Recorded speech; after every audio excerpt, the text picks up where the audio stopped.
Barchaga xayrli tong qizlar. Assalomu alaykum. Men hozir pochtaga Zarani qaytargani ketyapman zakazimni va bugun bahonada O'zbekistonga posilka jo'natmoqchiman. Ketdik birgalikda, tashlab kelamiz. Qizlar, esinglarda bo'lsa, yaqinda shu gulim haqida gapirgandim. Nimagadir barglari qurishni boshladi. Bilmadim sababi nimada. Shu kunlarda bu gulimni ham yangilaymiz.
O'zbekistonga yuboriladigan posilkani ham va nihoyat yubordim.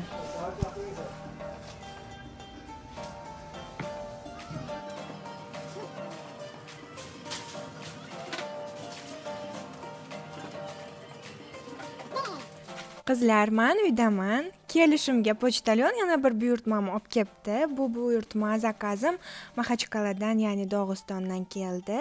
Albatta, hozir birozdan so'ng sizlar bilan birgalikda ochamiz.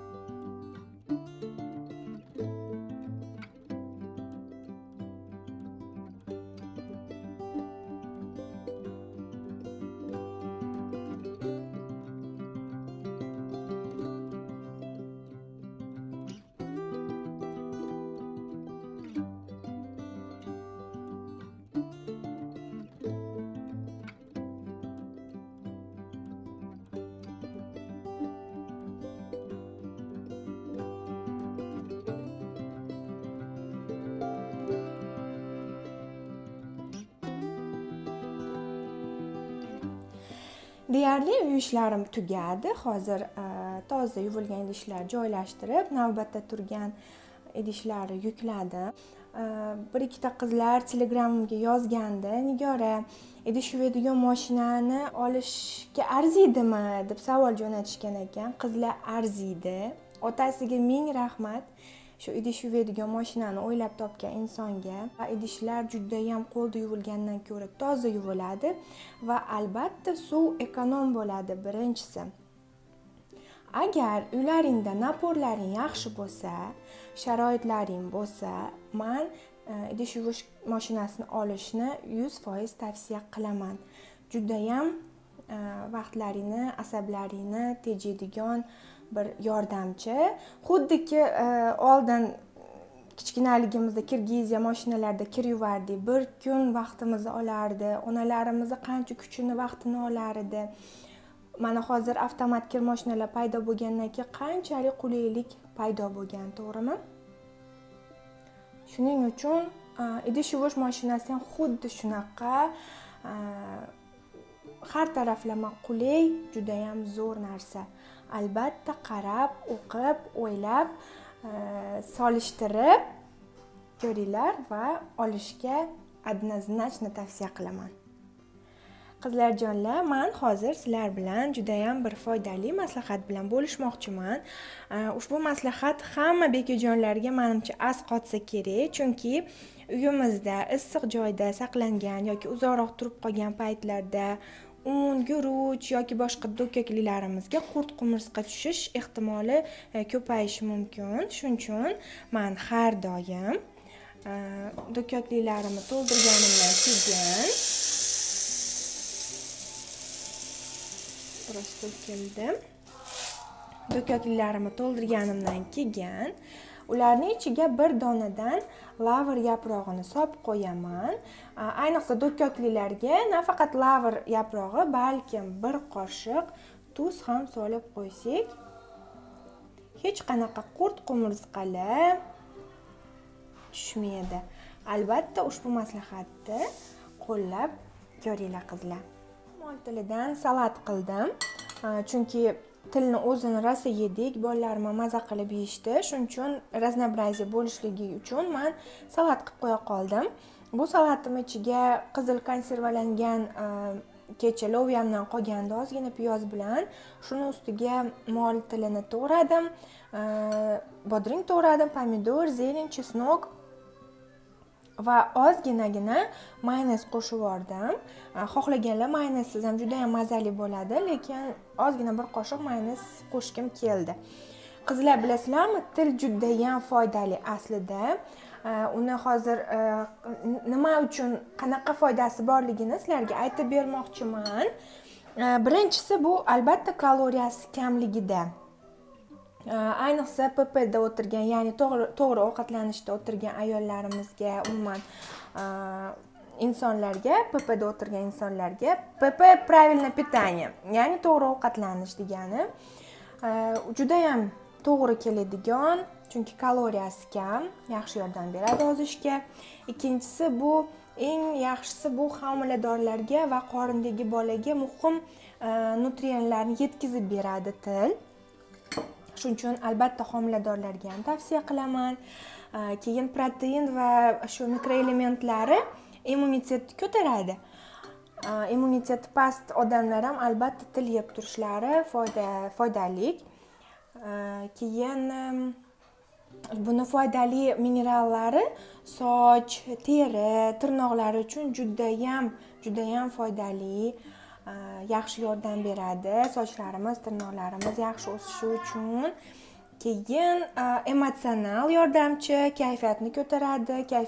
Kayfiyatimizni ko'taradigan nima deymiz, mikroelementlari bor. Va yana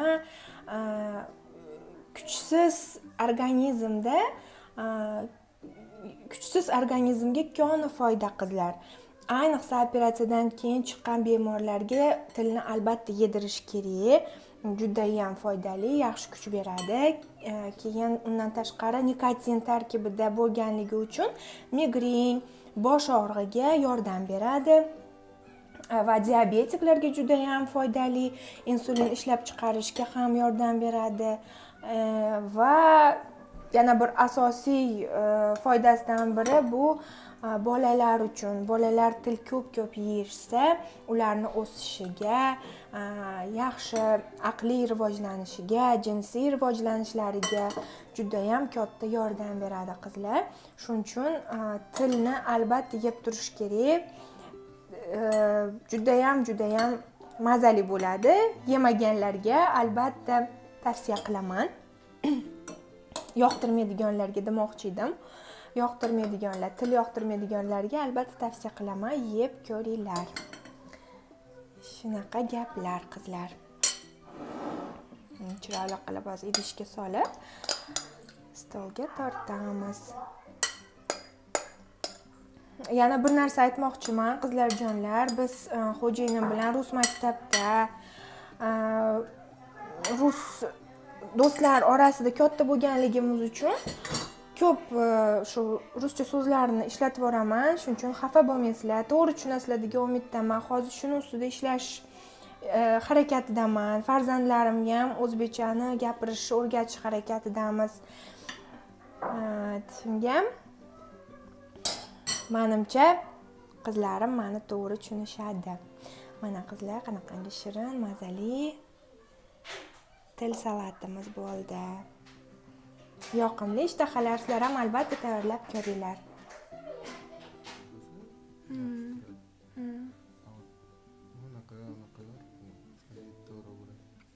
Menga uncha seriga yarashavermaydi.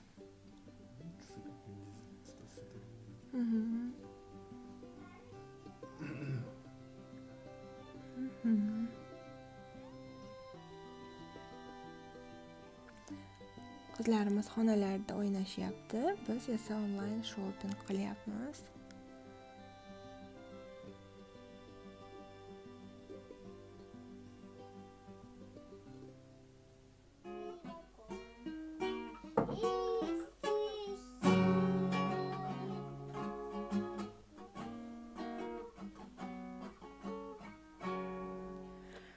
Va nihoyat posilkani ochishga ham yetib keldim.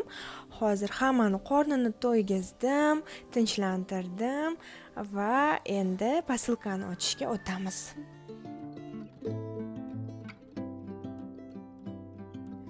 Va nihoyat posilkani ochdim.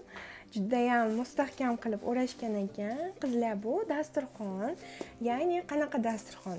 Materiali mana bunaqa kleyonchati, жидкое мыло жидкое мылоmish. Жидкое стекло deyishadi bu dasturxonning nomini. Juda ham chiroyli turadi stol ustida. Yaqinda stolimizni alishtirmoqchimiz. Shuning uchun yangi stolga deb oldim yaxshi niyatlarda. Menga juda ham yoqqan tarafi bu mana bunaqa popiklar tikilganligi. Bizda Gollandiyada hech ham uchratmadim. Shuning uchun uzoqda bo'lsa ham nima deydi, buyurtma berishga qaror qilgandim. Menga juda ham yoqdi bu dasturxon. Sifati zo'r tikilgan, ko'ngil berib tikishibdi. Kattakon rahmat. Shu qizlar, agar sizlarga ham kerak bo'lsa, menimcha O'zbekistonda mana bunaqangi tiktirish hech ham problema emas. Hozir yorug'roq joyga olib keldim. Qizlar, men bu dasturxonni для разнообразия oldim. Stolim ustiga dasturxonni ustidan solmoqchi emasman, o'zini solmoqchiman, чтобы stolim ko'rinib turishligi uchun.